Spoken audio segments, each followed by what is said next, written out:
look at how these guys match up.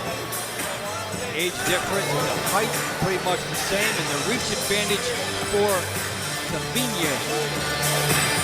Trunks are good. Trunks are good. Mind you to listen to me all the time. Watch your shots behind your head, watch your low blows, all your fouls. I'm gonna control this. You're gonna have to listen to me. Got me? Yes, sir. Shake hands. God bless both of you. All right, so see, one thing with the tail of the tape, the other thing that you can't put in a graphic and measure is the mental game.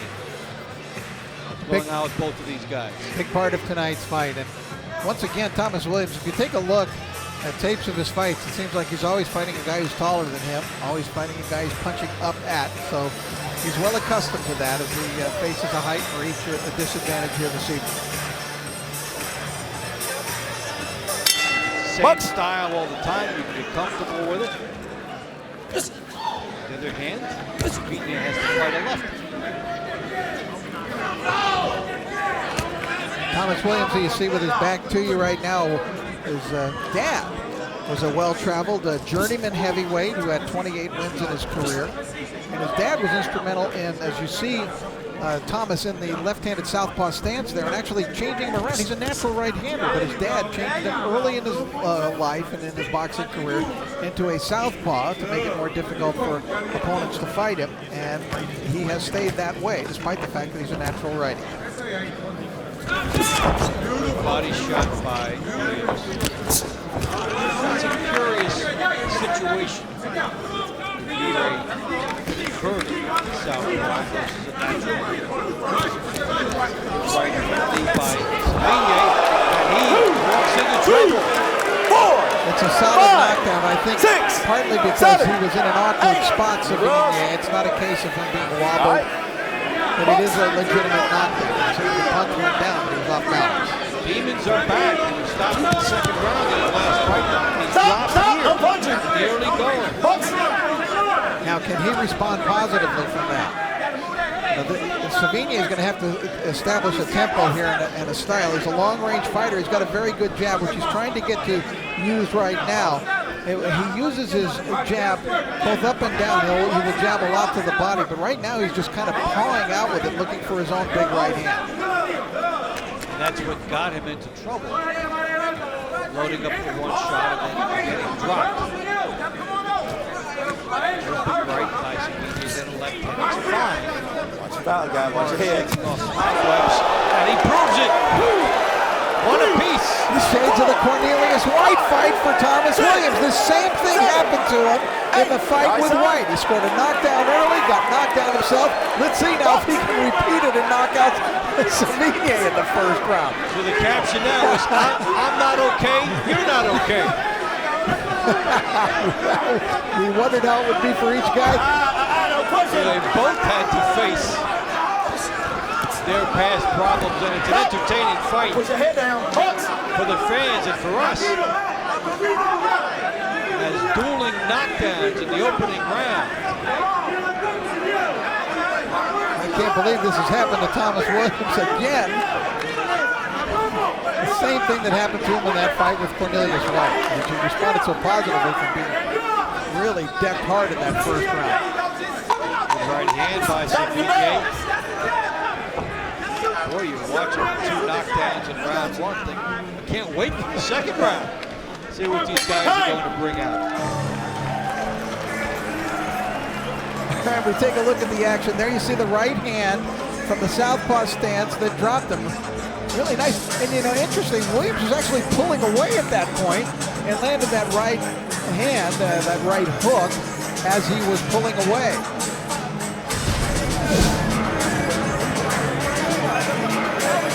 There you see the first knockdown.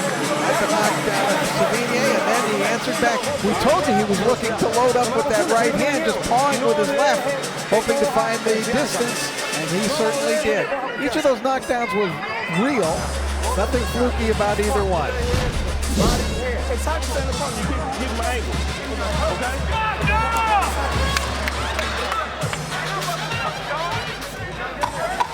Seconds out! Seconds out! Step back, step back!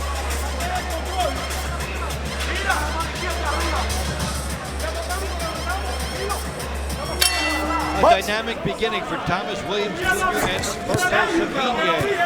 What will they do for an encore in round 2? Dave Bontempo and Rich Serrano with you here on Premier Boxing Champions. Muncie, Mississippi. Both of you. Box. Explosive start to this one. You know, Savigne, and having seen his previous fights, he has thrown his jab, Dave, with more conviction in those fights. But the fact that he's fighting a southpaw here tonight makes me think he's only using it as a rangefinder to load up with the right. The right, the classic attack, of course, against the southpaw fighter. And I think he's just using that jab as just kind of a measuring stick to throw his right hand. And it's further emboldened him that he's landing that big right hand as he scores with it again.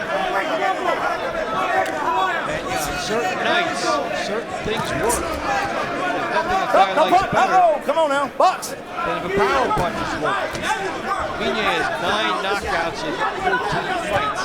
But he can bring it. Yeah, he's pretty heavy-handed, and of course this is a guy who, as we mentioned, had 450 amateur fights. Those were mostly back in the late 90s, early part of this century. Now He he's in gets trouble. drilled down for the second time as Savigne. And these guys are doing an excellent job taking advantage of defensive lapses. And that one hurt him. He's in real trouble here, He's in Dave. His deep legs water. look very, very bad right now. He's in deep water. Half around ago, he may not get out of the deep water. Stagnant again. Holding on for dear life as he should. Referee looking in his eyes. One big shot could end it. Does Williams go for it now? Big left hand by Williams. Another uppercut. One punch away. And now it's over. That's it. Wow. How you feel, baby? How you feel? That was something. Well, this was explosive. I mean, that was explosive. We saw 3 real knockdowns, both guys down in less than a round and a half. And I think the stoppage was okay. It was good. Savigne was in a bad way when he rose from the knockdown. And there is Thomas Williams, who said coming into the fight that he felt completely rejuvenated, even though he had had the defeat to Campillo in the fight before last. But as you see, he landed that big left and then followed it up with a really good flurry that Savigne had no answer for. And when Savigne got up, I was checking out his legs, and his body language was very bad. He was kind of wobbling in the wind. He looked like a piece of laundry out on the laundry rope in your backyard, the way he was flapping around. And then Williams came in and he did a very good job of being a finisher. He was a real closer here, Dave, and I was a little concerned from his standpoint that he might get too reckless here, because Savigne, even in this condition, is a dangerous fighter. Also the opportunity could have been there. He could have punched himself out. So he was going for it.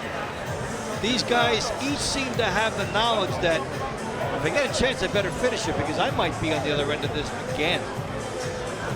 And from the standpoint of Williams, he now establishes himself as a real contender in the lightweight division, as we thought he might. Boy, he was going to finish it. It was do or die right there. The good part for him is that he scored the knockdown early in the round. You go back to Savigne at the end of round 1. His knockdown occurred with not too much time left on the clock to be able to parlay, and then that minute helped Williams regroup. Exactly, yes. And he came out. Williams said, I'm really planning on picking him apart, talking about his opponent here this evening, Savigne. I don't think you would call that picking a fighter apart. I would think he just overwhelmed him when he had the opportunity. That was exciting because you figured the guy's going to wait back, take a shot later in the fight after he's been knocked down. Once the guy's been down, you wait for the next shot. In this case, the next shot came right away. Asked at the beginning of the round, what would they do for an encore? They did. They finished it. I don't think there's any coming back, though, for me, for Humberto Savigne. Despite his long, well-decorated amateur career and a good pro record, that's back-to-back second-round knockout losses that he has suffered at the age of 36. So I just don't see, Dave, how you bounce back from that. You won't have the marketability. You have to go through the rebuilding process again. There's no time. He's 36. No.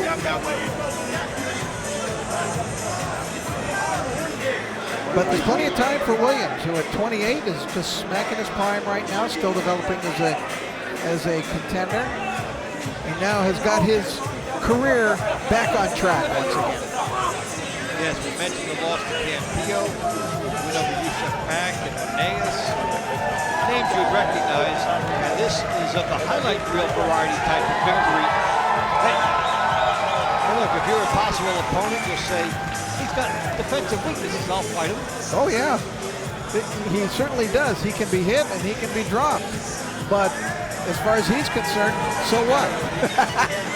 I can get up and I can finish you.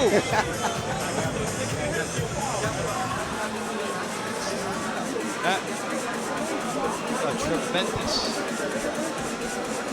bottle that what we saw for a round and change here tonight. Absolutely terrific in terms of the action and the opportunism that both guys saw and took advantage of. Yep. And I think, I think Savigne had, it sounds ridiculous to say it, I think he had the right game plan. I mean, pecking away with his left jab, land the big right, and knock this guy out. And it all worked up until that last word of out. He did get down, knocked him down, but knocked not him down. out. And in fact, he had a more impressive knockdown in the first round than Williams did. But Come over here, let's go. the fortunes of boxing such that it happened late in round one, and then Williams had that minute and came out rejuvenated. And there's something interesting to you. Ladies and gentlemen, the incomes official 1 minute 48 seconds in round number 2. The winner by TKO Thomas, Top Dog Williams Jr. Hey guys, great fight, great fight.